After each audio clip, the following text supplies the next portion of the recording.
Nagdilaw talaga eh. Parang pakpak pa ng panabo ng tatay niya.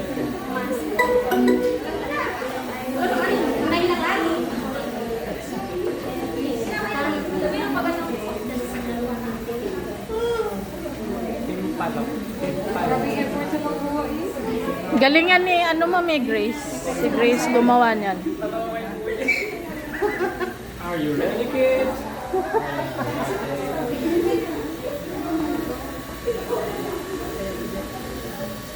Magandang umaga mga bata! Ready na ba kayo makinig ng